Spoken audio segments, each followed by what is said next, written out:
Hi hello അസ്സലാമു അലൈക്കും. സുഖമല്ലേ എല്ലാവർക്കും?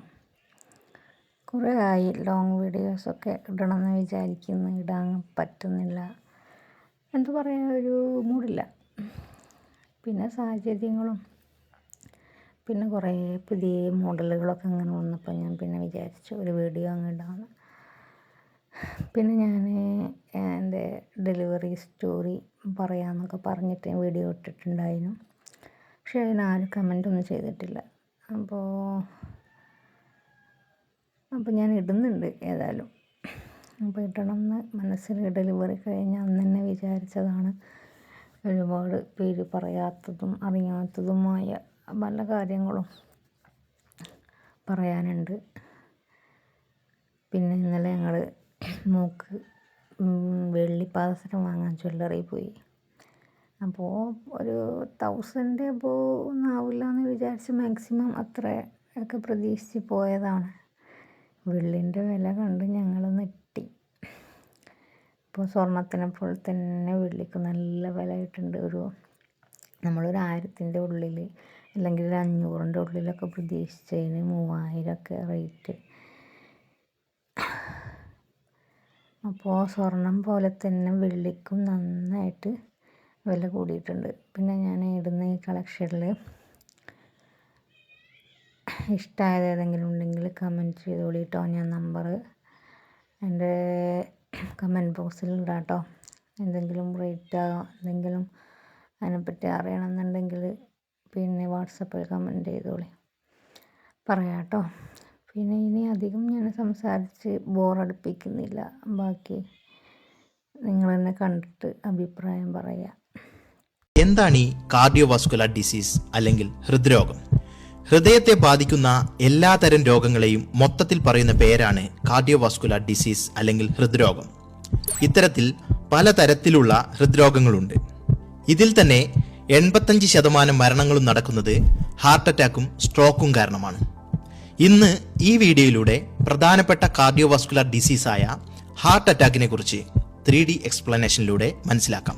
നമ്മുടെ ശരീരത്തിലെ എല്ലാ കോശങ്ങളെയും പോലെ ഹാർട്ട് മസിലിന്റെ പ്രവർത്തനത്തിനും ഓക്സിജനും ന്യൂട്രിയൻസും അടങ്ങിയ ബ്ലഡ് ലഭിച്ചിരിക്കണം. ഈ ബ്ലഡ് എത്തിക്കുന്ന ധമനികൾ അല്ലെങ്കിൽ ആർട്ടറീസ് ആണ് കൊറോണറി ആർട്ടറീസ്. ഇത് ഇത്തരത്തിൽ ഹാർട്ടിനെ ചുറ്റി വരിഞ്ഞാണ് കാണുക. ആർട്ടറിയുടെ ഉൾഭാഗം ഈ രീതിയിലാണ് കാണുക. ഇനി ചില കാരണങ്ങൾ കൊണ്ട് ഫാറ്റ് അല്ലെങ്കിൽ കൊഴുപ്പ് ഈ ധമനിയുടെ സൈഡിലായി അടിഞ്ഞുകൂടാൻ തുടങ്ങും. ഇതിനെ പ്ലാക്ക് എന്ന് പറയുന്നു. ഇത് ആർട്ടറിയുടെ ഈ ഭാഗം ഇടുങ്ങിയതാകാൻ കാരണമാകുന്നു. ഇത് ഹാർട്ടിലേക്കുള്ള ഓക്സിജന്റെ സപ്ലൈ കുറയാൻ കാരണമാകും. ഈ അവസ്ഥയെ അതെറോസ്ക്ലറോസിസ് എന്ന് പറയുന്നു. ഈ അവസ്ഥ വരാനുള്ള പ്രധാനപ്പെട്ട 3 കാരണങ്ങളാണ് high blood pressure, high cholesterol, പിന്നെ സ്മോക്കിംഗ്. ചില സമയങ്ങളിൽ പ്ലാക്കിൽ ക്രാക്ക് വീഴാൻ ചാൻസ് ഉണ്ട്. ഈ അവസ്ഥയിൽ ഇവിടെ ബ്ലഡ് ക്ലോട്ട് ആവുകയും ഹാർട്ട് മസിലിലേക്കുള്ള ബ്ലഡ് ഫ്ലോ പൂർണ്ണമായും ബ്ലോക്ക് ആവുകയും ചെയ്യുന്നു. ഇങ്ങനെ സംഭവിച്ചാൽ മിനിറ്റുകൾ കൊണ്ട് ഹാർട്ട് മസിൽ സെല്ലുകൾ നശിക്കാൻ തുടങ്ങുകയും ഇത് ഹാർട്ട് അറ്റാക്കിന് കാരണമാവുകയും ചെയ്യുന്നു.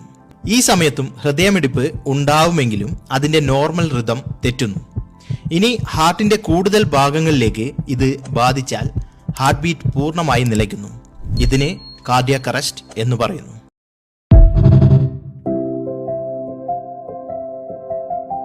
ടോയ്ലറ്റ് ഫെസിലിറ്റി ഇല്ലാത്ത പല സ്ത്രീകളും നമ്മുടെ പല ജോലി സ്ഥലങ്ങളിലും നമ്മൾ കണ്ടിട്ടുണ്ട്. പ്രത്യേകിച്ച് ഈ ഷോപ്സിലൊക്കെ വർക്ക് ചെയ്യണ കുട്ടികൾ, ചെറിയ ചെറിയ എസ്റ്റാബ്ലിഷ്മെൻറ്റിൽ വർക്ക് ചെയ്യണ കുട്ടികൾ, അവർക്കൊക്കെ ഉണ്ടാകുന്ന പ്രശ്നം, ഒന്ന് ടോയ്ലറ്റ് ഉണ്ടാവുകയില്ല, 2 ഉണ്ടെങ്കിൽ തന്നെ അത്ര ക്ലീൻ ആയിരിക്കില്ല.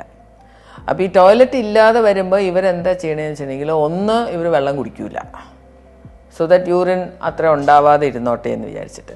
വെള്ളം കുടിക്കാതെ ഇരുന്ന് കഴിഞ്ഞാൽ അതിൻ്റെ ഫലമായിട്ട് യൂറിനറി ഇൻഫെക്ഷൻ വരാനുള്ള സാധ്യതയുണ്ട്. അപ്പോൾ അത് കുറച്ച് കൂടുതലാണ് ചാൻസ്. രണ്ടാമത്തേത് എന്താണെന്ന് വെച്ചിട്ടുണ്ടെങ്കിൽ ഇവർ പിടിച്ചു വെച്ചുകൊണ്ടിരിക്കും യൂറിൻ. അപ്പോൾ സ്ത്രീകളെ സംബന്ധിച്ചിടത്തോളം സ്ത്രീകളുടെ യൂറിനറി ബ്ലാഡർ അല്ലെങ്കിൽ സ്ത്രീകളുടെ ആ പെൽവിക് ഏരിയ, ഇടുപ്പ് ഏരിയ പുരുഷന്മാരെ കാട്ടി കുറച്ചും കൂടി വീതി വലിപ്പമുള്ള ഒരു ഭാഗമാണ് അത്. അപ്പോൾ അതുകൊണ്ട് ബ്ലാഡറിന് എക്സ്പാൻഡ് ചെയ്യുക, യൂറിനറി ബ്ലാഡറിന് കൂടുതൽ യൂറിൻ. അപ്പോൾ ഈ ചെറുപ്പം മുതലേ ഇങ്ങനെ പിടിച്ചു വെച്ച് പറഞ്ഞ മാതിരി പോവാതെ പല സിറ്റുവേഷൻസിലും സൗകര്യമുള്ള ടോയ്ലറ്റൊക്കെ കിട്ടാതെ വരുമ്പം പോവാതെ വെച്ച് ഈ ബ്ലാഡറിൻ്റെ കപ്പാസിറ്റി കൂടിക്കൊണ്ടേയിരിക്കും. അപ്പം അങ്ങനെ യൂറിൻ കുറേ സമയം യൂറിനറി ബ്ലാഡറിൽ ഇരുന്നാൽ നമുക്കെല്ലാവർക്കും അറിയാമല്ലോ, കിഡ്നിയിൽ നിന്ന് 2 യൂറിറ്റേഴ്സ് വന്നിട്ട് ആ യൂറിറ്ററിൽ കൂടിയാണ് യൂറിൻ ബ്ലാഡറിലേക്ക് വന്ന് വീഴുന്നത്. അപ്പോൾ ഇതിങ്ങനെ ഹോൾഡ് ചെയ്ത് ഈ ബ്ലാഡർ പ്രഷർ കൂടുമ്പം ഈ ബ്ലാഡറിൽ ഇരിക്കുന്ന യൂറിൻ തിരിച്ച് യൂറിറ്ററിലേക്ക് കയറുന്നു. അങ്ങനെ വരുമ്പം ബ്ലാഡറിലുള്ള യൂറിൻ എന്ന് പറയുമ്പോൾ അതിനകത്ത് ഈ എന്താ പറയുക, വേസ്റ്റ് എല്ലാം ഈ കുറേ നേരമായിട്ടിരിക്കുന്നതല്ലേ. അപ്പോൾ അതിന് കെമിക്കൽ ചേഞ്ചസ് ഒക്കെ വന്നു കഴിയുമ്പം അത് പിന്നീട് ഈവൻ കിഡ്നിയുടെ പ്രോബ്ലംസ് ഉണ്ടാക്കാനുള്ള, അല്ലെങ്കിൽ സ്റ്റോൺ ഫോർമേഷൻ, അങ്ങനെ പല ഇഷ്യൂസും കിഡ്നി ഫെയിലിയർ വരെ ഇതിൻ്റെ ഒരു ഫലമായിട്ടുണ്ടാവാനുള്ള സാധ്യതയുണ്ട്.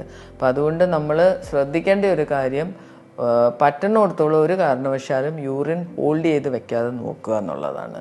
അപ്പോൾ അതിനുള്ള സൗകര്യങ്ങൾ നമ്മൾ ജോലി സ്ഥലത്തായാലും പഠിക്കുന്ന സ്ഥലത്തായാലും അവിടെയെല്ലാം അതിനുള്ള സൗകര്യങ്ങൾ, ഫെസിലിറ്റീസ് അവൈലബിൾ ആക്കുക എന്നുള്ളതാണ് അതിനുള്ള ഒരേ ഒരു സൊല്യൂഷൻ.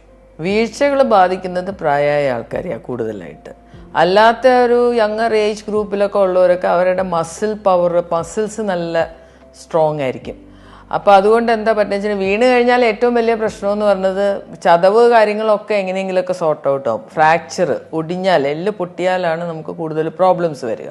അപ്പോൾ ചെറിയ പിള്ളേർ, ചെറുപ്പക്കാർ, അങ്ങനെയുള്ള ആ ഒരു 30-35 വയസ്സ് വരെയുള്ള സ്ത്രീകളായാലും ശരി, അവർക്ക് ഈ പറഞ്ഞ മാതിരി അവരുടെ മസിൽസ് സ്ട്രോങ് ആയതുകൊണ്ട് അവർക്ക് ഫ്രാക്ചേഴ്സ് ഉണ്ടാകാനുള്ള സാധ്യത കുറച്ചും കൂടി കുറവായിരിക്കും. അല്ലെങ്കിൽ അതേപോലത്തെ ഒരു വീഴ്ചയായിരിക്കും വരും. സാധാരണ ഒന്ന് തെന്നി വീണാലൊന്നും വരില്ല. പക്ഷെ ഒരു പ്രായമായ സ്ത്രീ, പ്രത്യേകിച്ച് മെനപ്പോസൊക്കെ ആയ ഒരു സ്ത്രീ ആണെങ്കിൽ തീർച്ചയായിട്ടും അവരുടെ എല്ലുകളിലെ കാൽഷ്യത്തിൻ്റെ കണ്ടൻറ്റൊക്കെ വളരെ കുറവായിരിക്കും, എല്ലുകൾ വീക്കായിരിക്കും. അത് ഇപ്പോൾ പ്രത്യേകിച്ച് പ്രോബ്ലം ഒന്നും ഉണ്ടായില്ലെങ്കിൽ ഇവരിതിനെപ്പറ്റി അവെയർ പോലും ആയിരിക്കില്ല. അവർ അങ്ങ് ജീവിച്ചങ്ങ് പോകുന്നു കുഴപ്പമില്ലാതെ. ഒരു വീഴ്ചയിലായിരിക്കും ചിലപ്പോൾ ഹിപ്പിന് ഫ്രാക്ചർ, അല്ലെങ്കിൽ കൈ ഒടിയുക, അങ്ങനെ എന്തെങ്കിലുമൊക്കെ ഒടിവുകൾ.